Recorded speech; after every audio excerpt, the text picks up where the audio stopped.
Do you want to? We're good? Okay. Okay, can I have a motion to open the meeting? So moved? A second? Second. All in favor? Aye. Can everybody please stand for the pledge? Allegiance to the flag of the United States of America and to the republic for which it stands, one nation, under God, indivisible, with liberty and justice for all. Okay. So, actually I forgot to put on the agenda public input. And Chief, you wanted to add something to the agenda? Yes. We recently had a retirement, and we also have another officer that's going to be moving to another agency. So I'd like to also put on for approval for getting a resident list to conduct interviews for that backfill. And what position is it again? We have two coming up available, one with just a recent retirement. We can get into it, it's just that I have resident list for backfill for what, for, is it Oh, for? patrol officer. Patrol, that's what I want. I'm sorry. Yep. That's okay. Okay, so do I have a motion? Can I actually ask about Sure. adding something else too? Sure. And Chief, if you're not prepared to have this conversation, that's fine. But I've gotten a few questions just about the process of the town accepting like surplus Homeland Security equipment. Like if we get offered that stuff, and what's the process when that does come in? I was just wondering if we could maybe add that if people are interested in it. Yes. Okay. Okay, so we'll put that down over here, Homeland. You don't want the tanks coming into our town? Just wanted to find out more about it. That's, you know. Okay, do I have a motion to accept the agenda as amended? So moved? Do I have a second? Second. All in favor? All right. Is anybody here for public input? No? Okay, so Chief, we'll turn the meeting over to you to start. Okay, if you'd like, we can do the monthly reports first. In front of you in the envelope is next month's meeting. I had the report complete, so I just brought it with me for you. Cool. I know last month we didn't have a meeting, so we have July's report and also August report. And we can start with the... Well, you have August, September. You gave us August. You should have July also. Because we didn't have a meeting. Because we didn't have a meeting last Yes, I month. do. I apologize. I said, yep, I'm with you. Okay. Yeah, September's is just for next month. I have August also. Okay. I'm with you. Just remember that. For July, we had two defensive action reports for that month. The first one involved 3 reports written. It was in regards to a 21-year-old male, 5 foot, 125 pounds, medium build, was stopped for driving while intoxicated, aggravated unlicensed, and then ultimately resisting arrest. When the officer was doing the field sobriety test with the individual, became combative with the officer. It's on him? It's on him? Okay, good. Yeah. Since he's doing the talking and stuff, what the hell? Why not? The officer became combative with the officer, and the 2 officers that tried to gain control of him each grabbed an arm, put him in an arm bar, and the 3rd officer that arrived at the scene did a takedown maneuver with him, bringing him to the ground where he was handcuffed and ultimately cuffed without any further issue. The second defensive action was 1 report written. It was for an 18-year-old male, white, 5'10", 140 pounds. He was charged with petty larceny and then ultimately resisting arrest. He was caught stealing while at the Ulster County Fair and at one of these stands. The officer told him that he was under arrest, and the subject fled, where he was chased by the officer and tackled, handcuffed without anything further. He was checked out by a rescue squad just for being tackled to the ground, refused treatment, but rescue was at the scene, so they're on standby. But he refused any medical treatment. No injury was reported. For that month, we have 2 accommodation letters. The first one, actually they're both for Officer Quigley. The first one is thanking her for installing a car seat. And says, "Thank you so much for installing a car seat. You did such a great job explaining to all of us, and we feel so prepared now. It is really a great community service, and we appreciate your taking the time to take the class in order to provide this training. Keep up the fantastic work." As you know, we do the child safety seats where we install them free of charge. We have it through the grant that we get through the state, and so it doesn't cost us anything. It just gives us the manpower from the officers that do the installation. And Brienne's also brand new to your force, isn't she? She's been there now a couple years. Yes, she hasn't been there too long, but Years. we were blinking in times past. Is there a particular reason you use a woman officer to install the car seats? No, actually, we have 4 officers. We have Sergeant Bunce is trained, Officer Quigley is trained, Officer Cisco is trained, and I believe I think we have one more. I just can't think off the top of my head, but we have a great group. I'll tell you, we as you know, our agency is very diverse, and it's really worked out great for working the street with things that we deal with, as well as things like this. It's a nice community service that this does, and Officer Quigley is wonderful with doing community relations stuff.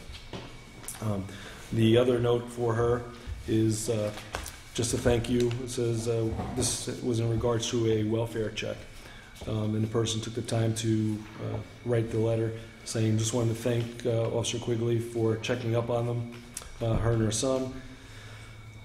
She understands part of the job, when we receive a call. However, she appreciates the fact that we try to lend an ear as well.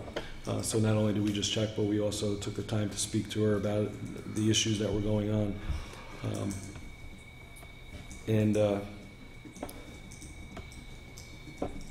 And just feel free to stop by and chat with them again, although they will be traveling this month. That's all I have for defensive action and accommodations for July. If you want to go over anything in July before I move on to the same for August. Okay, August.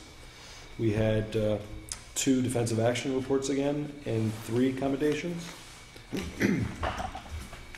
The first defensive action, 1 report was filed.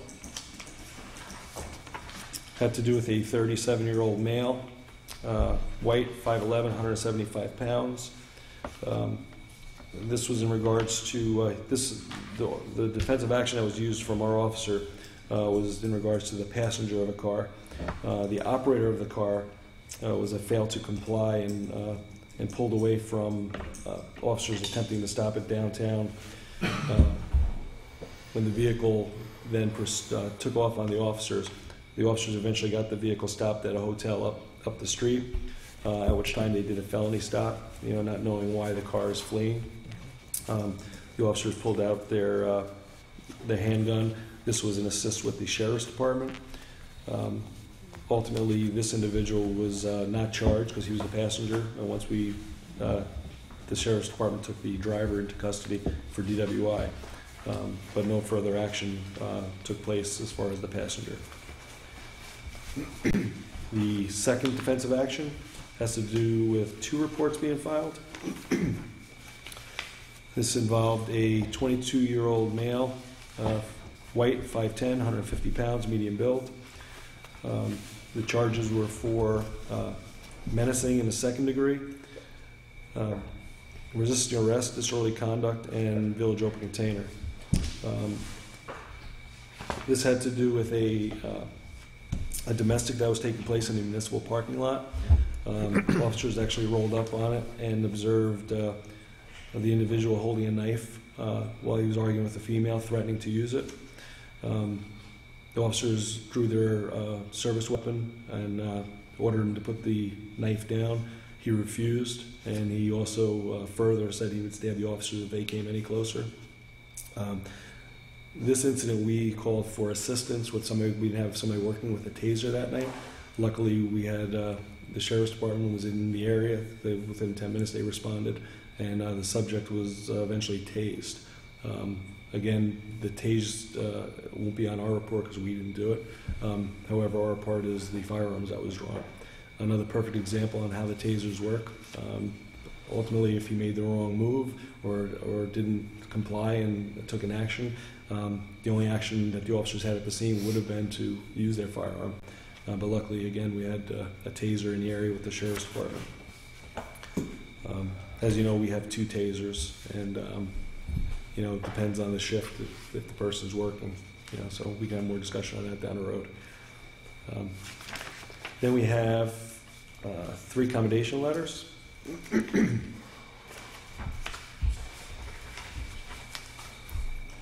first one is from our dispatcher actually wrote based on a phone call.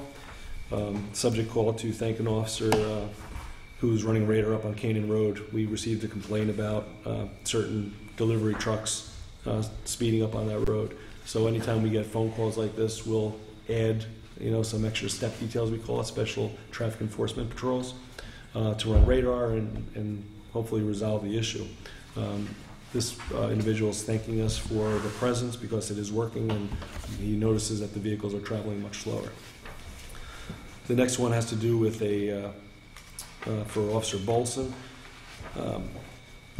thanking the officer for apparently saw a dog running astray, and rather than just driving off, he took the time to find out who owned the dog.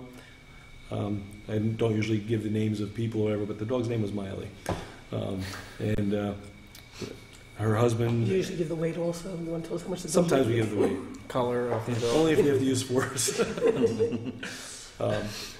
And the owners, as well as the people that wrote the letter, were very grateful for the officer for saving the dog from certain injury and or death. And then they go on to say, we have always known that the police force to go above the line of duty. Please let the officer know, which I did, and a copy of this on his personnel jacket as well. The last one, as you know, it said officer's Italian name started with a C. That's Officer Carpinelli. And this had to do with also a complaint that he did a follow-up on, where the dog was inside the vehicle with the windows cracked a little bit, but we had a call of concern. I'm just saying that recently met with the local police because of a third-party complaint. I want to apologize to him for being a little grouchy and loud. I know he's doing his job, but just because of the emotion. But I wanted to thank him for doing what he did and speaking with her. So, Thank you. that's what I have on that. Any questions? Good. Anybody have any questions on those reports? No? Okay. So next is I don't want to say it wrong. Naloxone. We had. We can also Say it say. again, it's naloxone? I'm sorry. Naloxone. Naloxone.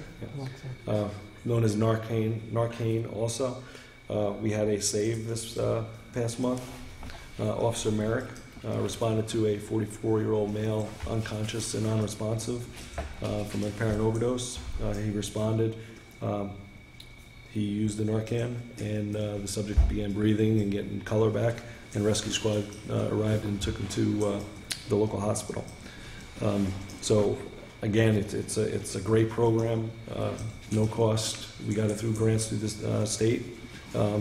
Is this the Attorney General program? Yes. We're referring to? Attorney General created this program. Yeah, it's wonderful. And as I mentioned in the past, every one of our members are certified. Great. So we don't have to say, we only have a few people. Everybody's been through the program, along with our first responder program. So it's a great thing. And you're also, aren't you, helping to train the officers on campus? We do have an instructor that can train them. I don't know if we've done that yet, or I thought they were, they're getting trained on campus. They're getting trained on it as well. I thought they were going to possibly use your help on the campus. Yes. Yeah. Well, we have this. We have an instructor in house, so we work together with them, take advantage of their instructors as well for things. So we'll be doing that with them. Okay. Next. Okay. Appointment. The first one on the list here. We spoke about with the openings that we do have, seeing that we're going to have 2 openings in the very near future and 1 present. Asked for the temporary assignment of Officer Stroh. He's one of our part-time officers, been there for a couple years. He's scheduled to take the next exam. While we're down with officers, we'd like to kind of get a jump start on that and appoint him temporarily to a 90-day appointment to a patrol officer. When is he scheduled to take the exam? It's scheduled for December. Spoke with the civil service today, actually, and they don't know if they're actually going to hold it or if they're going to have one maybe later. So I'm a little, disappointed at that because last conversation is they have them in December. But when I spoke to them today, they said there may be a delay. They may not have it, or they may have it in May. So, which means, basically, we have the spot open. He's working part-time. So we'll give him some steady hours during this 3-month period, helping us out a great deal. And then we'll see if the test comes up. If it doesn't, he'll still be a part-time officer with us. But then hopefully we'll be able to do interviews for at least one other full-time position, just to keep it moving and keeping our staff up to where we are. And just to clarify, that's the exam that he was able to qualify for due to the special legislation, correct? Correct, yes. So there's no date on that says it has to be done by a certain date. It just says he's eligible to take the next test. Great. So, I was just hoping it was supposed to be in December. And, very disappointing that it's not happening now because that just puts a delay on that. Are we sure it's not happening, or I thought you said that they weren't sure? Is it for sure they're not going to? Well, no, I'm disappointed that they said that it's not scheduled right now. Okay. So I'm not sure if they're going to. They're going to talk to, I guess, the whoever does the scheduling, and they're going to check with the state about doing it. But if they don't do it now, they said they can potentially do it in May. Okay. So I'll keep on following up on definitely that. keep us updated on that. But again, in the meantime, we'd be able to let him fill one of those slots that are vacant right now for the 90-day temp. And it's not a problem because they have a list for full-time officers, so it's not a problem for us to do this extension for the 90 days? It's not a problem. If you're not, even though there's a valid list, if you want to appoint anybody for 90 days, as long as they meet the criteria of being a police officer, which he does, you can appoint them for 90 days. If you want to appoint somebody for 6 months, time period instead of 3, they have to be somewhere on the list. And if you want to appoint somebody temporary for a year, they have to be one of the top 3. So that's the guidelines under the state and for civil service. So for 90 days, there's no issue at all. We can't just extend him at that point either. However, if we put him back to part-time and then we see the need or whatever down the road, you can give another temporary. But, like I said, he's been a dedicated officer who's always available. I think it's a good opportunity to keep us running at full staff. And he doesn't have other way, he doesn't work for another department or doesn't work for another agency? Does he? Yes, he works part-time for another agency. However, he's already, made arrangements to always keep us as a priority. So if he is temporary full-time, he goes into a full-time slot, which means we are the priority. If he wants off, he would have to use time that he would get loaded for that small amount of time. I just mean, in other words, I guess it's not my choice, it's his choice. In terms of just hurting himself with his other part-time job, that's all, but correct. I guess that's his choice to make. And he wants to work here full-time, but understands there's a test that will take place, and he's grateful for the opportunity that has been given to him from the letter from the commission, the town board, and myself to get him to be eligible based on his service in the military. Mm-hmm. Okay, so why don't we do, I'll make the motion to hire Officer Ron Stroh for a 90-day appointment full-time. Do I have a second? Second. Any discussion? All in favor? Aye. Okay, motion so carried. Is it effective starting? November 1st, I'm sorry. Okay. Yeah. Is there anyone that we could contact up at Civil Service that would assist in having a test offered, or is it just, do they look for a number of applicants? Or? I think they look at a number of applicants and number of people that are on the list presently. And I think that's the big thing. Is the list rather large right now? Well, I had asked, apparently it's pretty large. As far as a resident list, I don't know how big that is. I think we only had a couple on there last time we used it.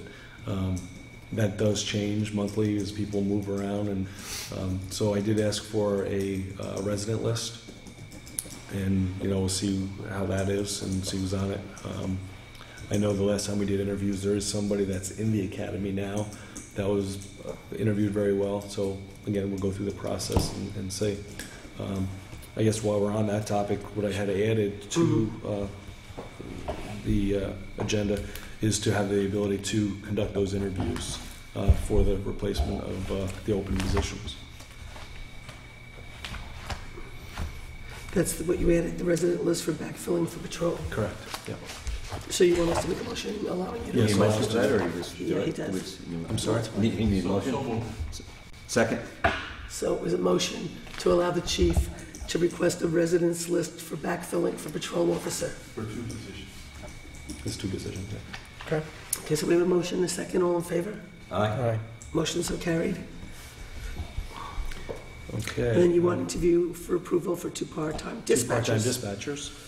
dispatchers. We have, I believe, 5 applicants. So we'd like to set up interviews. We have at least 2 openings that we can fill for part-time. And these are local resident? I think there's 2 people that might be residents, and a couple of them are, I think one's maybe in Highland and one's maybe Gardner. But they're the applications that we've had. That's coming. Okay, So moved. do you have a second? All in favor? Aye. Aye. And Becky, you know that was giving the chief permission. Yeah, I didn't hear the second. Jeff made the motion, Kevin seconded. Thank you. Okay, and everybody's in favor? Okay, And what we do on that, we do the interviews and, we do a background, see that everything's going to present them to the board like we've been doing. It seems like Great. we're working good. Yeah. yeah. Okay, so now you want to interview for the approval for a permanent appointment for detective division. Yes, the last thing we did when we were kind of in limbo with appointments of the agency, we put in for a temporary up to a year appointment until we figured out what was going on. And Now now that the we've temporary made all- appointment was, who did we put in there? Joe Judge. Right, So Joe's been in there now for a few months as a permanent. He was there temporary before. Then we approved it up to a year while we were, going through the promotion process. Now that that's all settled, he's in a position that we want to fill as a permanent.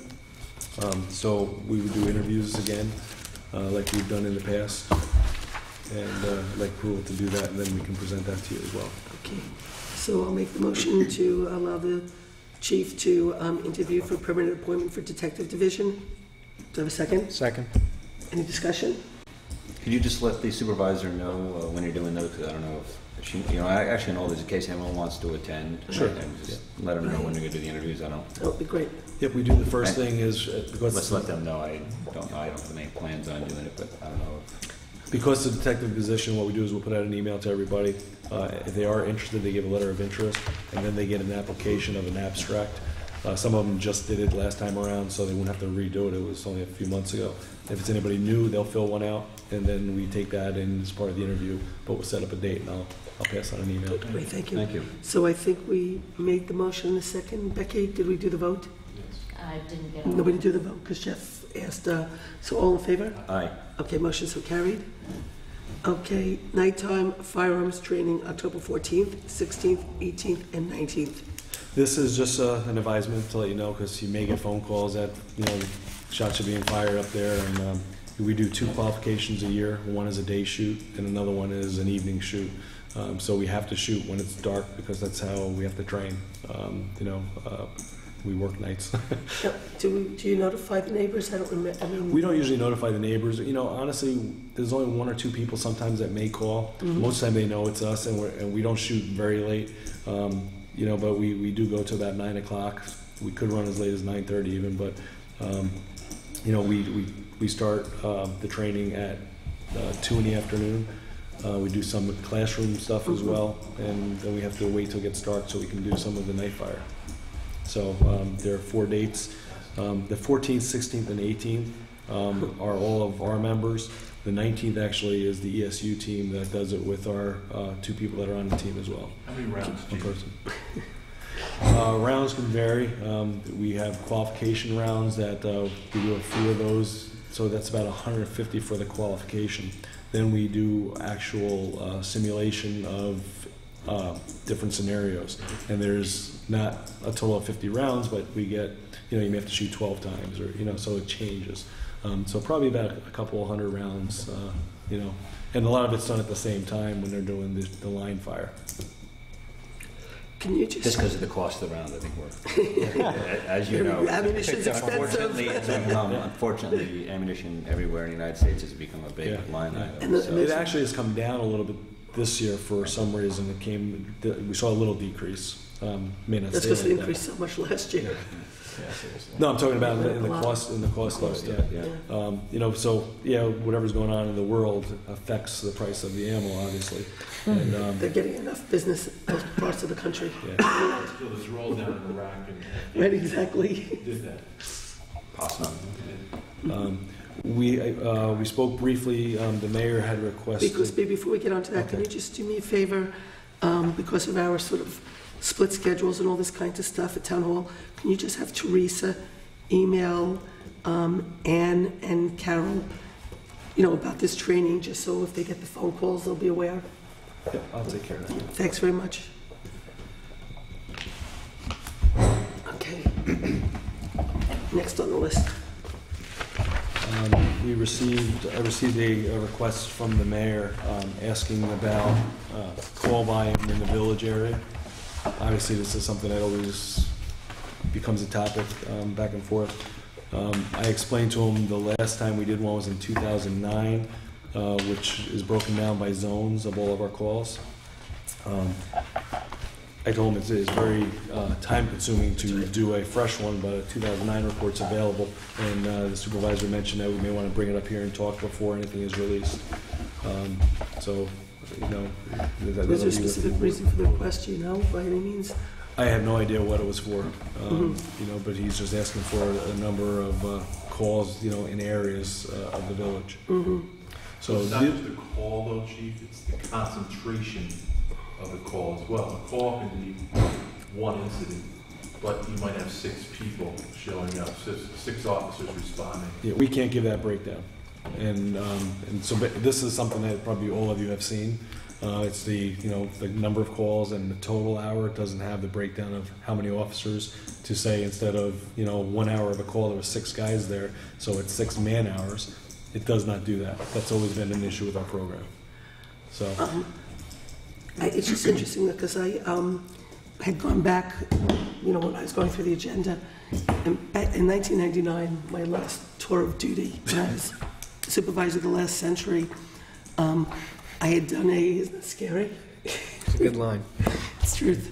So it's my 1999 New Paltz town budget presentation, pretty long, and spent a lot of time on the police. And it was interesting because I sort of went through it, and, I had done this analysis way back then, because we were looking at, the question of police activity in the town versus the village. I have these copies, if anybody wants to look, extra copies for the public. And then I had done this analysis way back.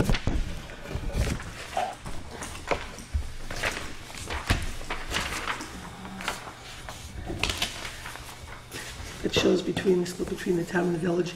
So this was an analysis 92 through 96.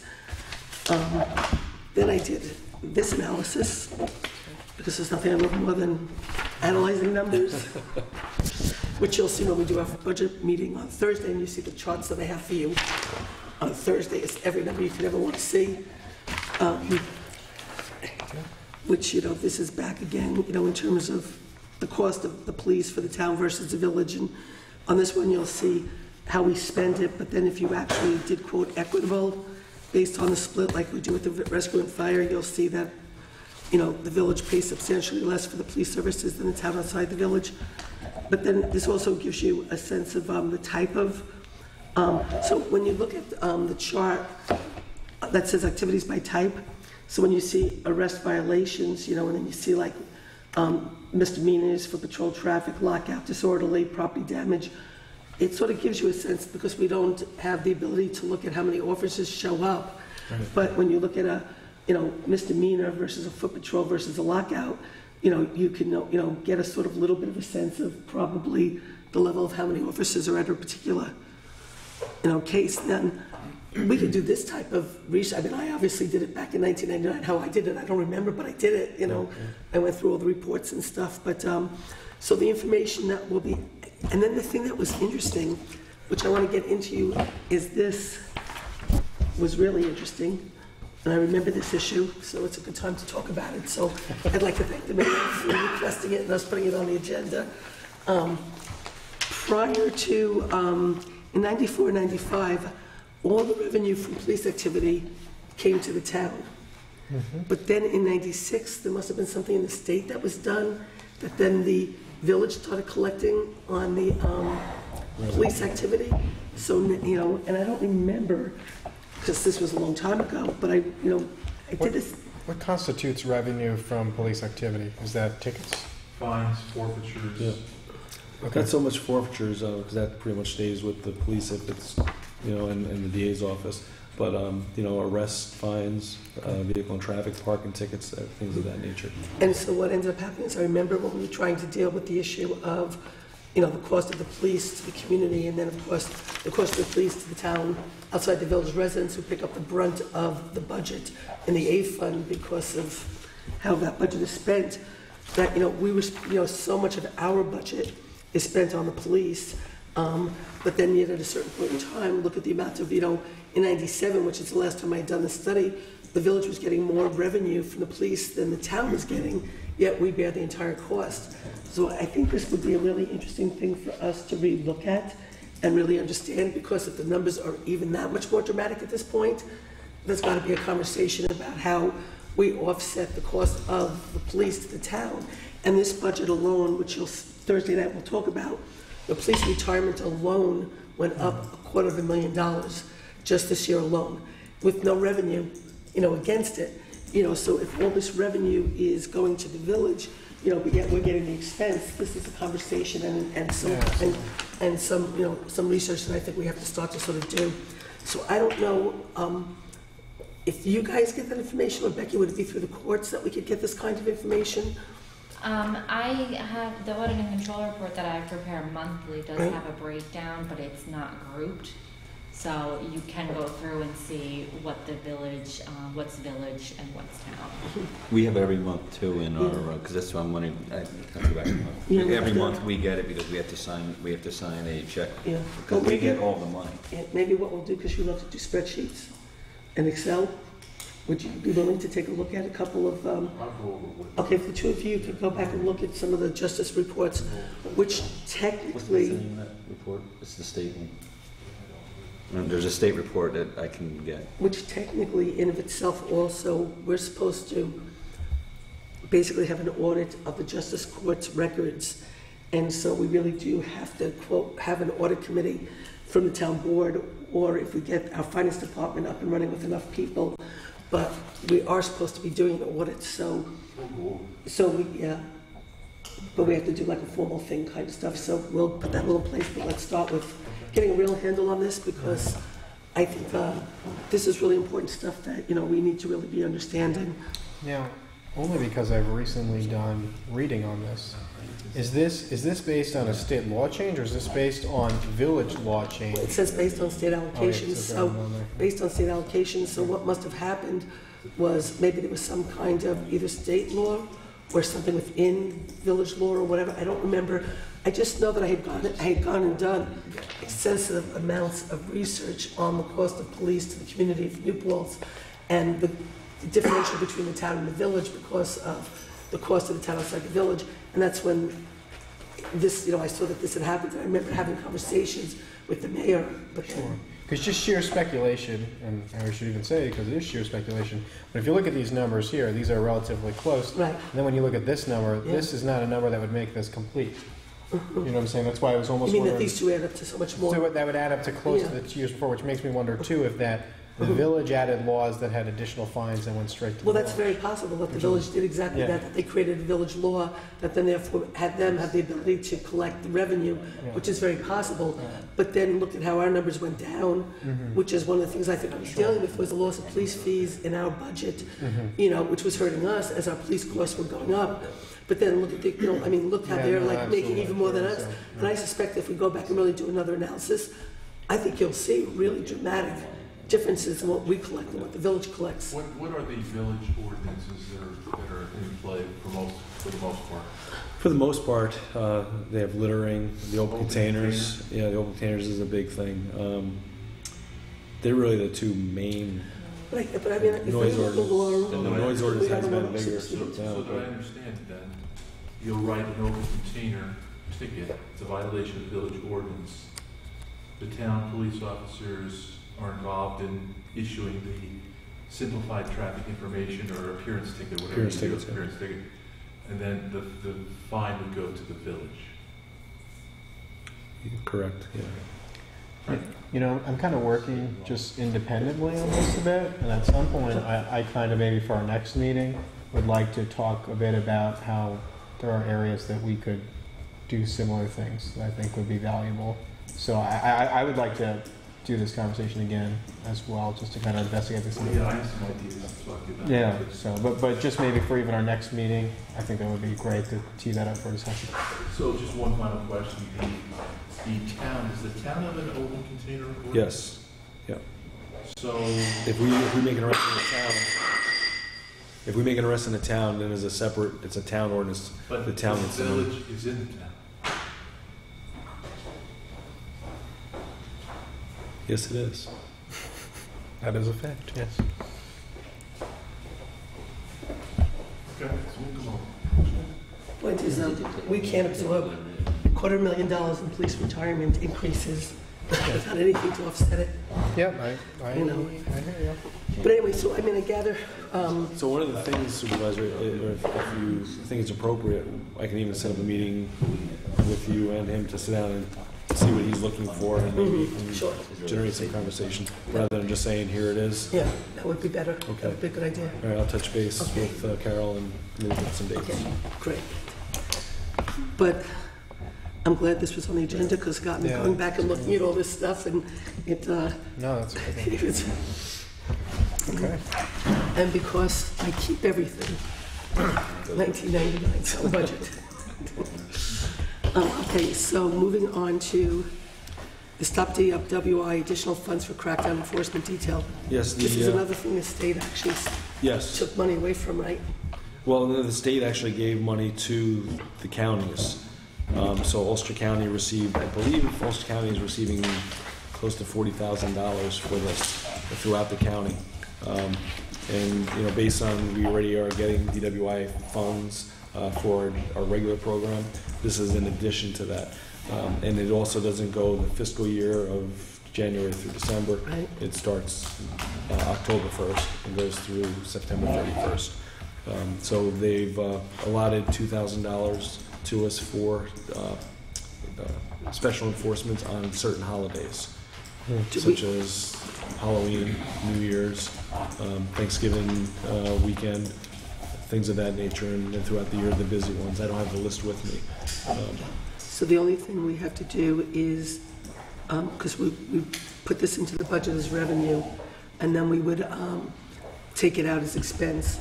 So we just need to get like a sort of breakdown. I don't know how you would do that because it's two budget years. I don't know how Yeah. you would break it down that way, but Well, they're not sending you a $2,000, are they sending you a $2,000 check, or No.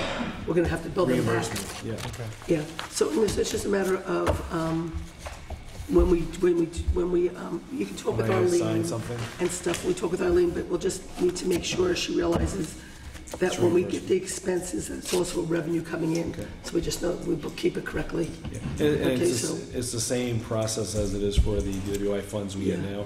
It's just a separate report that we generate. Very simple, actually. It's pretty much just indicating what the officer did on that tour and the hours worked. But and how much. when we do the budget, you give us the Stop DWI Yes. revenue, so we put it into the budget as As revenue, revenue. and then it comes out as expense when you bill us. But this money is not being put into the budget because you're telling us tonight.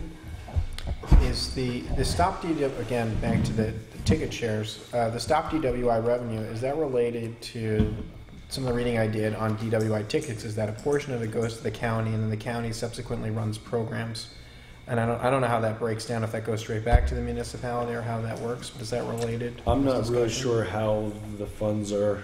Okay. It's divvied about, up. Dan, we're lucky if it's an 80 or 90% split. We're lucky if we get 10% or so. There's not It- much, that's for sure. On DWI, we get Oh, we get like nothing. We get Yeah. less than what it would cost us to man an officer. The county gets more. The Yes, county but gets more. My than- question was that, at least the reading I did, was that the county does it, but then that money isn't just given generally to the county, it has to go back for DWI-related efforts. So I was wondering if that's where Like if that's additional funding that we get, or is that simply kept by the county, if you know? I don't know. I know we don't get anything in addition. Okay. Every year we go before the board, SFWI, to find out how much money we're going to get. Over the years, we've been pretty fortunate in getting a decent amount of money for SFWI, Mhm. and it's pretty much the amount of work that the officers do kind of dictate how much money we're going to get. Okay. Last year and the year before, DWIs were down a little bit, so we actually saw a decrease in money that we get. It's not a bad way to lose money. That's because No, other it's not. There's agencies- positives to it as well. Other agencies, you have quite a few agencies in town. Yep, yep. The state police, if they make an arrest, it doesn't show up on our stats. So when we do our report, it doesn't show, it just shows the arrests we do. Now, they do have stats from the state that say how many arrests they make in New Paltz or Highland or surrounding And areas. they're not in town just to issue traffic tickets either, Chief. Who's that? State police. Depends who you talk to. Yep, that would be sort of somewhat they- interesting, though, to get the stats from the state police to see what kind of tickets they're writing, what kind of activity, that they're doing arrests on in New Paltz, to get a better rounded look of what's like really going on. DWI stats, there is a report that comes out for every agency, an arrest location, drinking location. It's a pretty nice breakdown. Can we get a That'd be even more interesting. Yeah, I'd like to see that. It comes out quarterly, so next one that I get in, or I'll see if I can dig out one of the other ones. Basically the way it works with the state, they may have 2 cars on, and they have several townships in this zone to patrol. New Paltz is a busy town, so rather than sitting out in Gardner, they'd rather be in New Paltz where the action is. They do answer 911 calls. If they do get a call directly from a 7-digit, they'll respond. Most of the time with the 911 calls, we're usually the closer car, but it doesn't always happen. But the busyness of the revenue of V&Ts are a big thing that the state does in town. They're not necessarily, the way I look at it, the way we do patrol in town, we patrol, looking at doors on your residence, looking to see what light's on that wasn't on last night, or vice versa. I mean, that's what you do when you get used to your patrol vicinity. That's how you patrol. V&Ts come along with it. A state agency, that's when there's already a local police, they come through looking for, tickets and DWIs and things like that. And we work very well together. I'm not trying to downplay one or the other. When we have the big brawls downtown and stuff, it's nice to have extra backup. So I'll never say, come on, don't come in our town. But the realistic part is that at any given moment, you might see 3 cars on Main Street, 2 sheriffs and a state, and then a second later they're out in down to Shawano because of a domestic call. So they're not here. But Okie doke, so we don't have to take any action on that. Update on the dictaphone purchase. yes, the dictaphone, we already spoke and was approved to make the order. We did that. There was a follow-up question that I believe Councilman Barry had asked. Barry had asked about if we can share it with other agencies, and we did check. Lucchese made a call. You cannot. It does not have that ability. It's not running through the cloud or the internet or in that fashion at this point. He doesn't see it in the near future. He says, not saying that it may never happen, but right now you can't do that service. All right, so you're prepared to purchase this? Yes. And Yeah. for what price, Chief? I don't recall. I think it was, I want to say it was around 10 or 12,000. All right, would you just do me a favor? Yep. So you lined up the price already? We actually already approved it at the last Okay. meeting. We proved it, did you sign a purchase offer yet, or purchase order rather? I believe so, yes. Okay. Yeah, that was all I was just done. going to ask you, as I've asked Susan before, to make one last effort to get another 5% off or 7% off. Susan's been very effective with that recently. Well, it's funny because one of the things I did ask Lucchese to do is there was a setup fee that I believe they took a little bit more off because I said, come on, we're buying this thing. I said, call them back, see if they'll do something to help us out or give us a few months free with paying for the service of it. So I believe they did take 3 months off the service also, fee to start it effective January instead of Just before you send September. them the check, try one last time. All right? Well, we'll let Jeff make the phone call. Don't make me make the call. They won't enjoy it. Oh my goodness. Okay.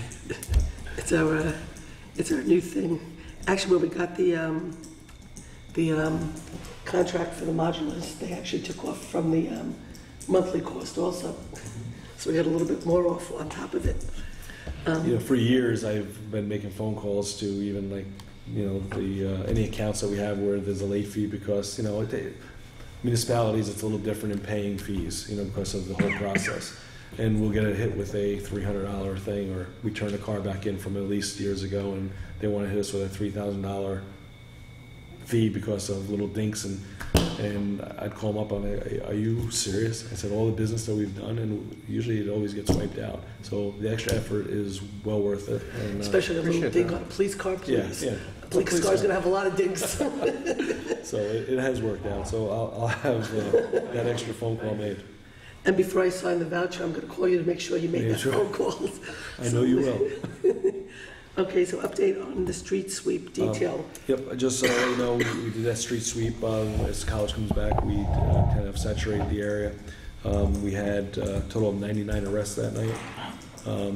And it was busy. It was interesting.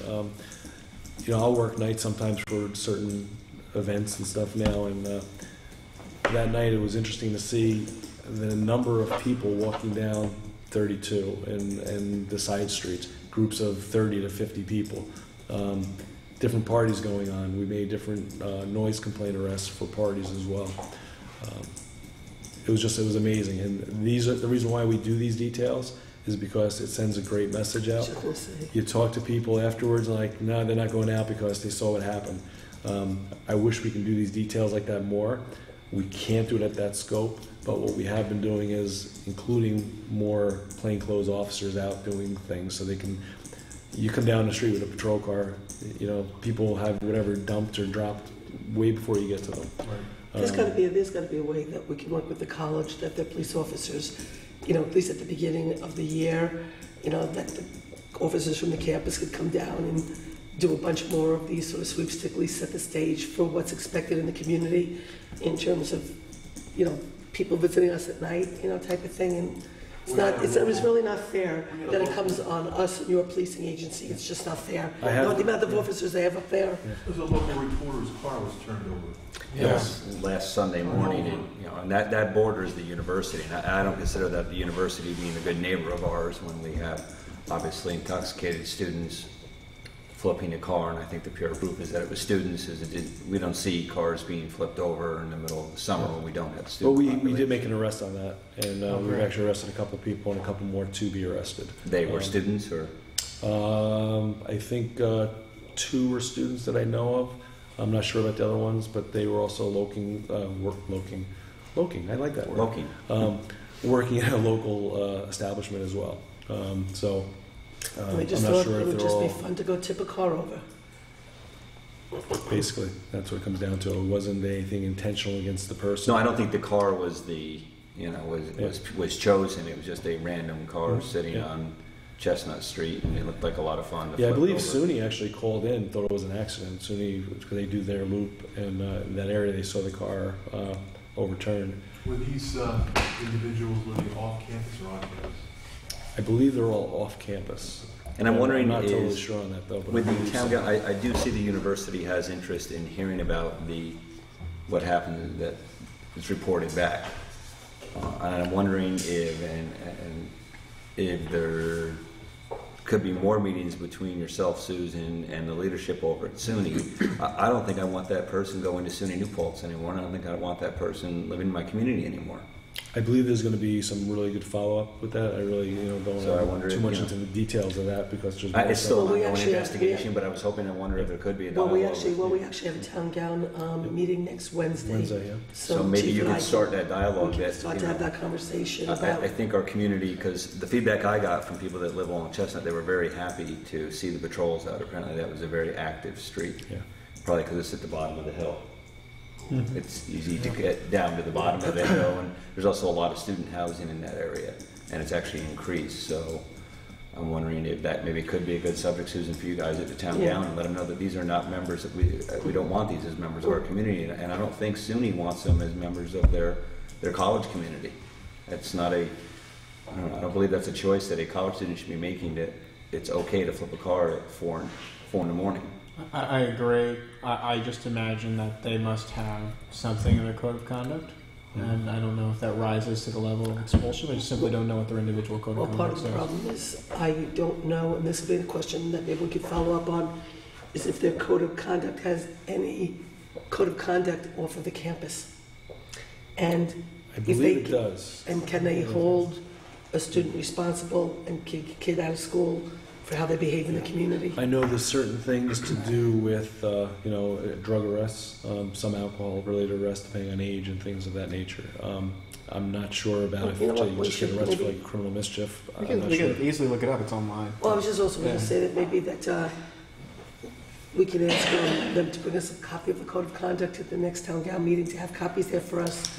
You know, if you could ask them to have copies for us there, that we might want to have like a little bit of a conversation about, And the again, other, town gal relations outside of the other thing our that monthly meeting. the other thing I think would be valuable for us too is to ask that when they're having the next code of conduct review, and that's usually going to be some committee, and ask to have a seat at the table for such a thing to maybe beef up those rules. And we haven't seen them yet, but I think that Yeah. we could have an input in there as well. And I'm just thinking about the amount of police hours that we've now put into an incident that is now costing this town a tremendous amount of money. You know, with an overtime, I'm sure you have your detective division involved in this, and there's been probably, unfortunately, yourself has been involved in it, and you're going to be involved in it more. So I think you put a dollar figure on it too, and if you're prepared to have a roundabout dollar figure for the town gal meeting, it probably would be a very valuable number. And this is a single incident. What's this costing us as a community? Yeah.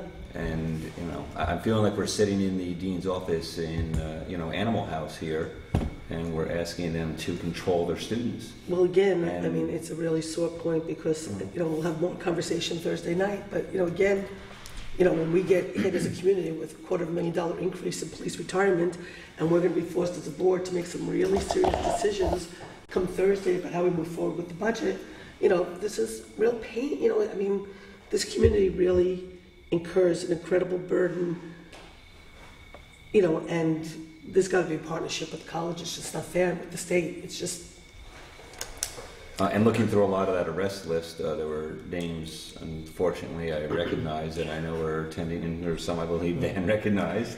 Went to school. Quite a number. Quite a few of them were actually going to, there's a couple that actually went to school with children of mine, and they're attending school at SUNY New Paltz now, and they are not of age drinking, and they were involved being pulled over. And I'm going to guess if you're being stopped at 2 in the morning during a sweep weekend, that probably alcohol was involved. And again, why are these students... What is SUNY New Paltz? I think another good question for the gal meeting is, what is SUNY New Paltz doing to entertain these students on their campus? Or have we become just the entertainment source? an And interesting that's thing what I is, wondered, it's is an interesting thing though. Back when Roger Bowen was president of the college and I was supervisor in the last century, they did a, it's really Turn of the century, we'll refer to it as. It's really pretty scary. But at that time, Roger Bowen, President Bowen, because of the impact of the students downtown, and we were really going through some really difficult times. That's when we had the slashing of the kid. If you remember, the kid was slashed. Things were getting really, really out of control downtown. That was when the Nico Sushi was the Griffin, and it was really out of control, and things were really, really, really, really bad. So Roger Bowen did a thing where they were going to put a tavern on campus, so they could keep the kids on campus and have the kids drink on campus. And the kids voted it down. They didn't want drinking on campus. They voted it down. They didn't.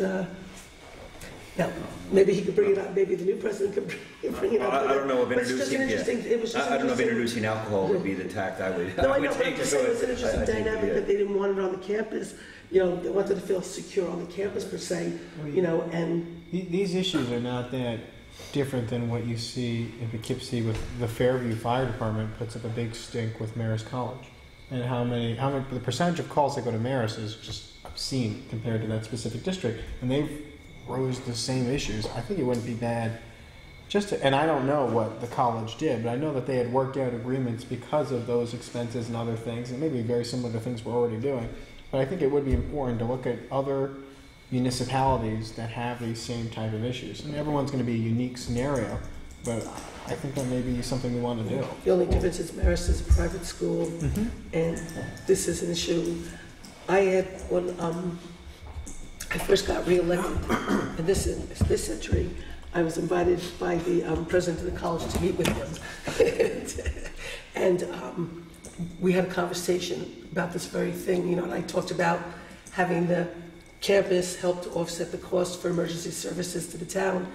And, he had said, well, it's not something the campus can do, it's something on the state. And I said, I understand it's a state issue, but I'd like your support, helping us to advocate on the state to get something. So this is an issue, and I think we're going to have a conversation Thursday when we do the budget in terms of steps where we want to go. But we're going to have to take a really aggressive stance as a board to try to go to the state and our state legislators about getting some payment in lieu of taxes to this community for hosting a college in our community to offset the cost of emergency services. And we're sort of at our breaking point, and we really have to sort of start to take this on a little bit more. So we will do that on Thursday. That'll be part of our conversation.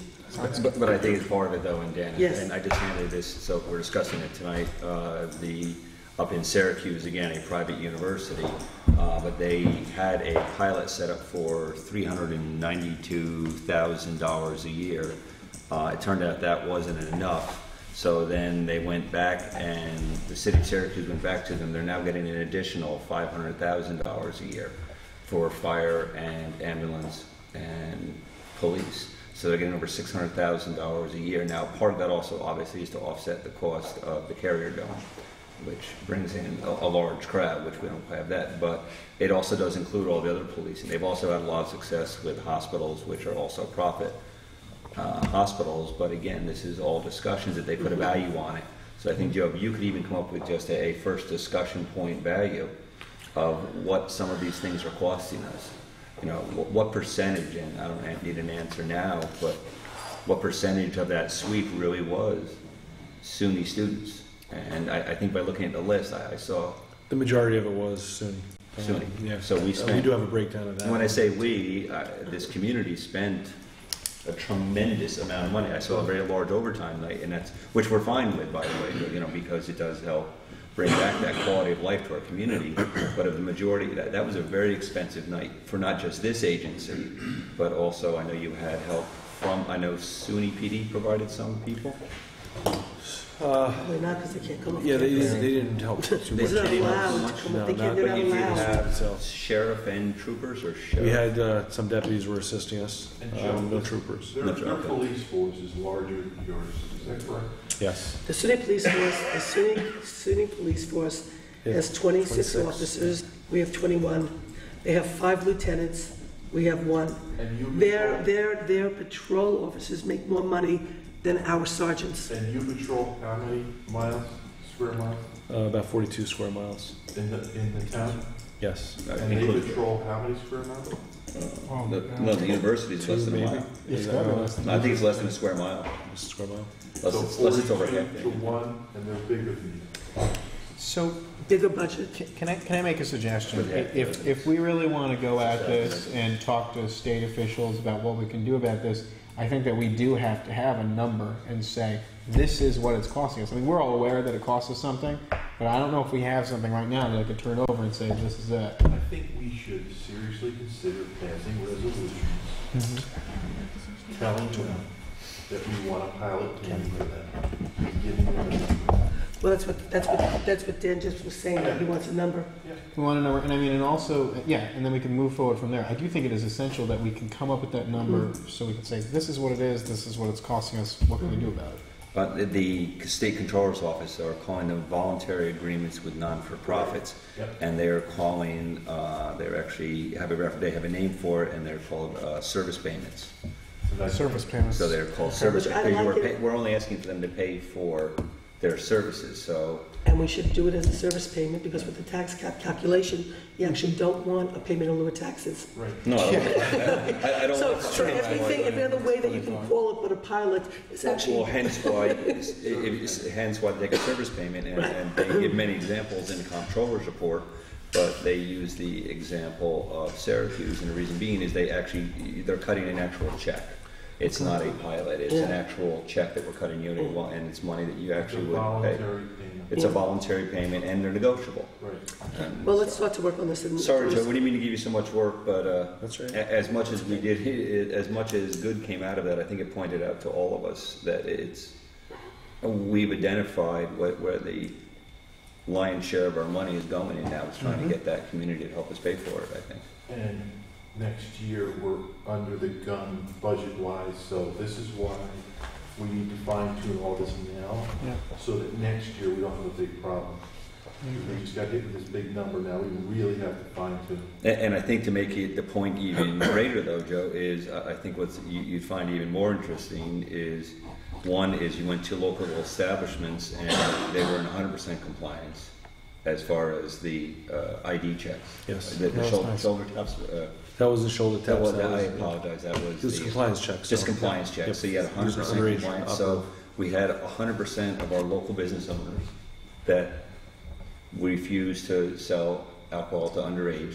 And I didn't see anywhere where you were going into physical, I don't know the ones where you had the loud parties, but it didn't appear that a lot of the incidents were happening at the homes. They were happening in the streets, it appeared, if I read reports right. Yeah, a lot of it was people leaving parties, going to other parties, walking into the village, Right. and, you know, all the open containers, you know, thinking they can just walk down the street with them.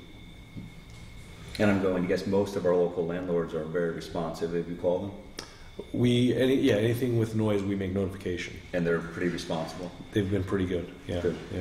So it appears our local businesses are doing very well at controlling their business.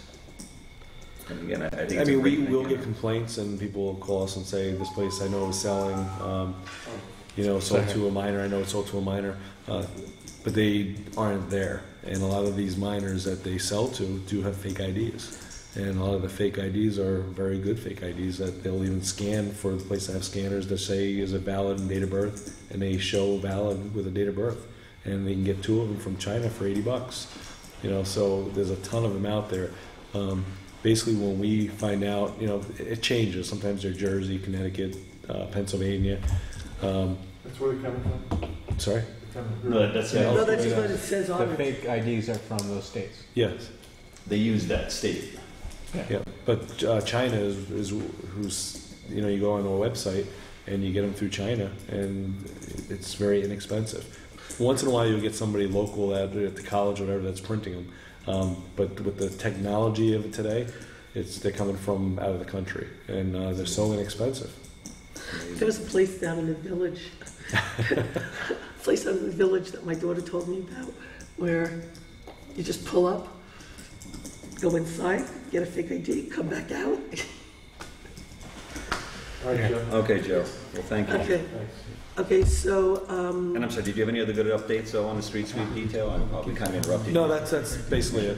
We are following up with the court and stuff to hopefully, you know, get them where'd you get flown yours? through pretty quickly, never had because one. there's going to be a backup at the court, we understand. You're such an But unusual hopefully, cat. the message will be sent out. And I saw there were a couple of social hosting arrests too. And Yes, yeah. Oh, I So missed there'll be that. some follow-up with the social hosting, and hopefully that is Yes. taken very seriously. Anyone that we're able to do, the officers and detectives have been instructed that we're going to be charging.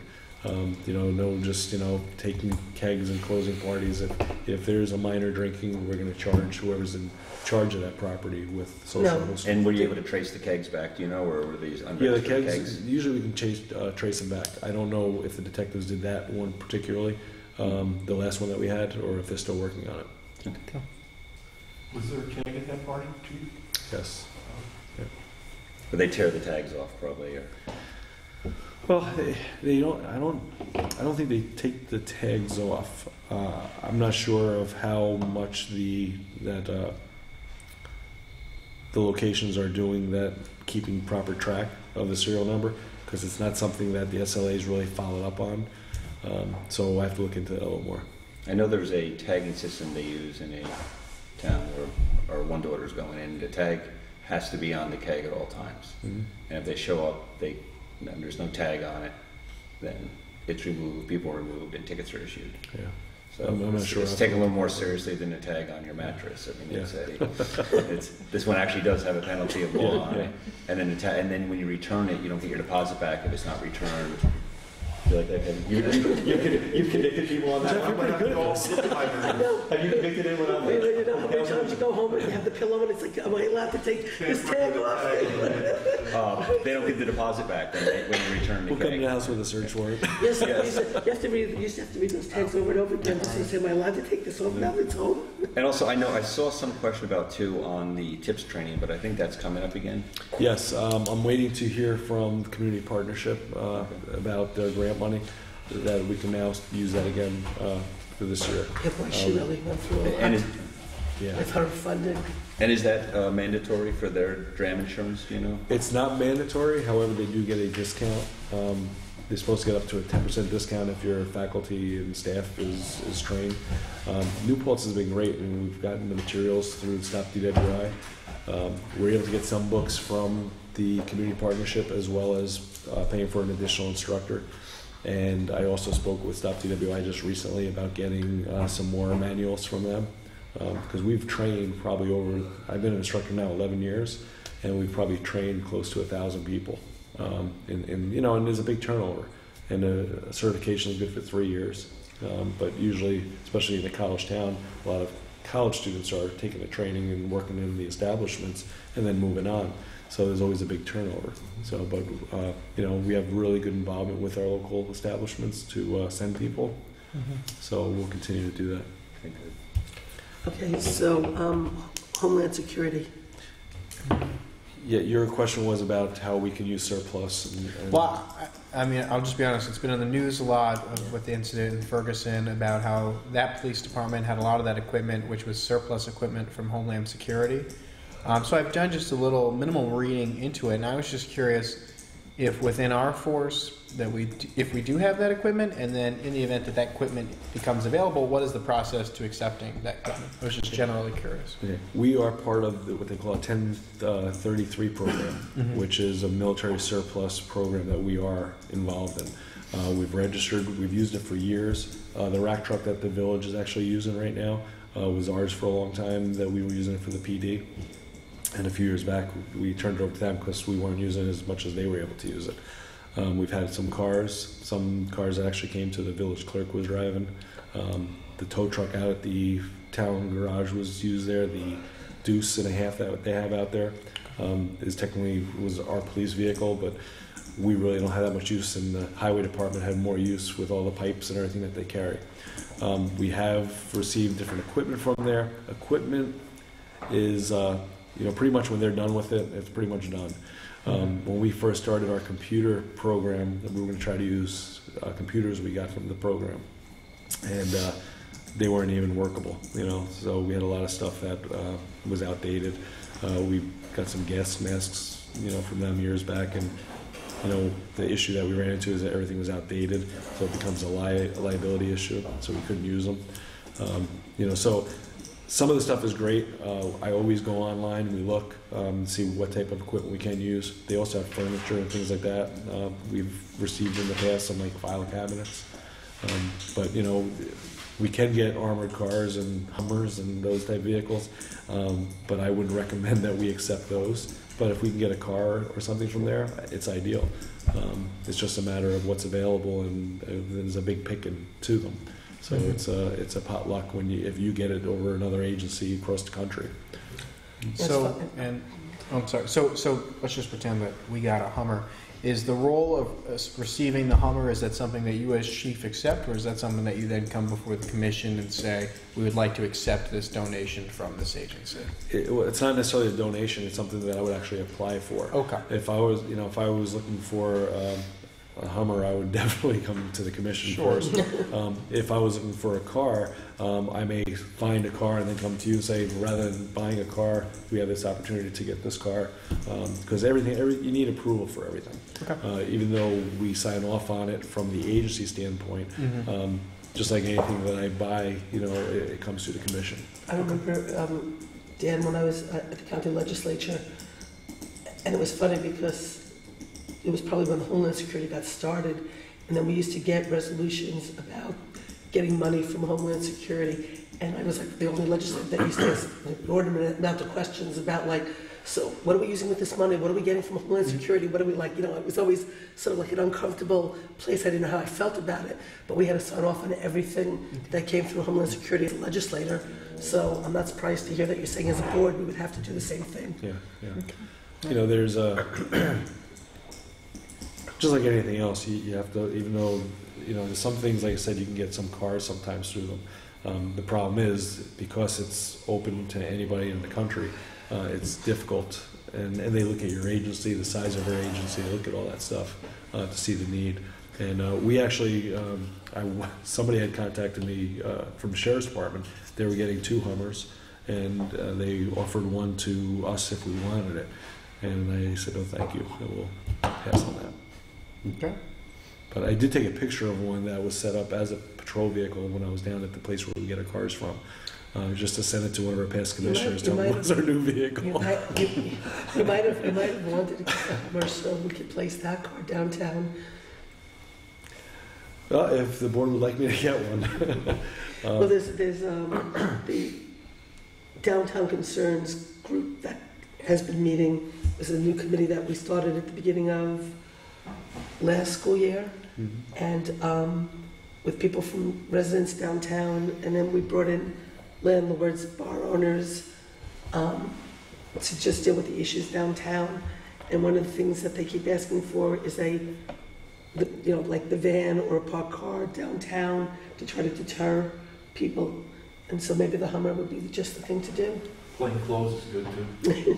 Plain clothes is the best. Yeah, plain clothes and a Hummer. No one ever picked up on that. It's not a dead giveaway. Yeah. Okay, so Thank you. You're welcome. so I guess we just need to do a motion to go into executive session for the purposes of personnel.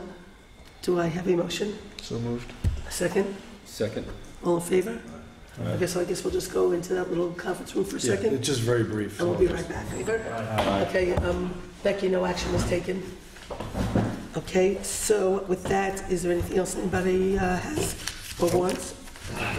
So I'd like a motion to adjourn the police commission. Second. It'll be good before we adjourn though, or I'll second it. And then Joe, is there any conflict with next month's meeting on anyone's calendar? Doesn't have to be. We're getting into holiday seasons and whatnot here. So the first Monday is the 3rd. I may not be here, but that doesn't mean you can't hold a meeting.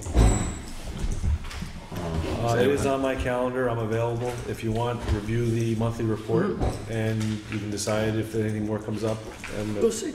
I'll leave it up to you. Okay, But so we it's on will, my calendar, and I'm available. okay, so yep, so we will keep it as the 3rd. Chances are, we might need that meeting for the budget or something, so Yep. we'll see. Okay, so I have a motion and a second to adjourn, all in I favor? second. Aye. Aye. Motion so carried. Okay. Thank you very much. And now, thank you, Joe.